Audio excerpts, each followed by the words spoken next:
Cukuplah bagiku apabila engkau menjadi Tuhanku. Cukup.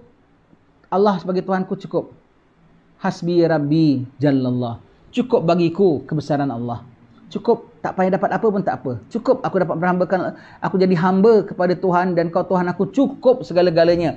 Cukup makan pun aku dapat, minum pun aku dapat. Orang kafir pun dapat makan minum tanpa redha Allah Ta'ala. Kita dapat makan dan minum beserta pahala daripada Allah Ta'ala kalau kita orang mukmin yang sebetulnya. Cukup bagi aku hanya kerana engkau sebagai Tuhan, cukup walau aku tak dapat lain sekalipun. Kenapa? Yang lain semuanya tidak ada. Hanya Tuhan saja yang ada. Mereka ada itu, maka aku hanya ada Tuhan kerana hanya Tuhan saja yang ada. Hanya ada Allah, hanya Allah ada. Hasbunallahu wa ni'mal wakil, ni'mal maula wa ni'mal nasir.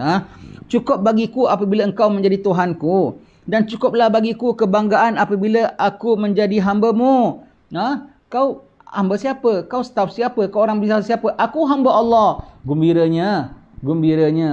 Lepas tu tentera Islam datang apabila menghadap sama Maharaja Rom yang besar, masuk ke dalam istananya dengan kuda dia masuk. Dia tak peduli. Tapi biasanya orang yang masuk dengan kuda, dengan pakaiannya hebat, dengan sombongnya kan.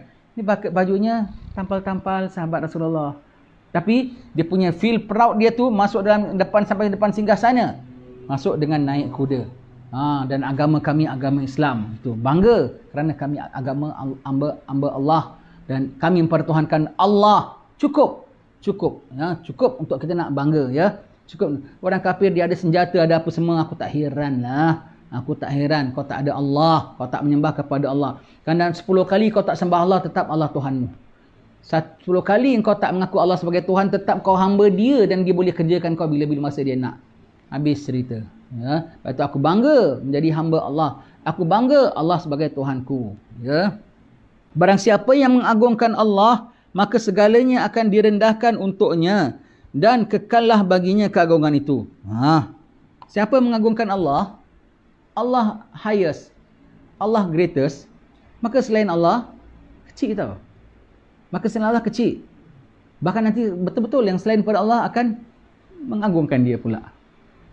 Tapi kalau kau mengagungkan yang selain Allah, yang selain pada Allah rendah tau. Dan kau mengagungkan dia bermakna kau letak diri kau di bawah yang rendah. Maka rendahlah engkau dan segala-segala perkara kau akan rendah. Kalau kau tak hanya agungkan Allah Ta'ala yang maha tinggi, ya, yang maha tinggi itu paling the highest most of kekuasaan dan kebesaran dan keagungan dan kehebatan Allah paling tinggi sekali, maka yang lain semua tu akan rendah, akan jadi rendah, dan akan merendah diri kepada engkau. Tapi ini kita bukan pasal aku nak orang rendah pada aku maka agungkan Allah. Itu masih kau nak agungkan diri engkau. Kau semata-mata agungkan Allah Ta'ala semata-mata kerana Allah tu agung. Dan kau tak rela kalau kau tak patuh Allah. Kau tak rela kalau kau tak serahkan padanya kepada Allah. Kau tak rela kalau kau tak bergantung dengan Allah. Kau agungkan hanya Allah. Kau punya concern hanya Allah punya reda. Allah most priority. Allah the only priority. Untuk Allah Ta'ala saja. Maka Allah Ta'ala jadikan yang lain semua tu rendah. Kau tak heran pun. Kau tak dapat pun kau tak heran. Jadi benda yang jijik kau tak dapat pun, jangan kau nak idamkan. Bahkan kau ngeri kalau kau dapatkan. Bahkan kau syukur kalau kau tak dapatkan. Kalau kau agungkan Allah Ta'ala, benda yang lain jadi rendah, jadi remeh pada kau. Dapat, tak dapat pun aku tak heran. Dapat pun untuk aku puji Allah. Tak dapat pun aku ada jalan dengan Allah. Asal aku dapat Allah, cukuplah. Jadi bukan cakap-cakap kosong tuan-tuan ya. Ini hakikat yang sepatutnya seorang hamba ada jiwanya terhadap Tuhannya ya. Saksikanlah Allah dalam hatimu. Lihatlah bahawa segala ciptaan adalah terlebih kecil daripada zarah pada kekuatannya. Gunung tu pun dia yang jadikan dan kecil.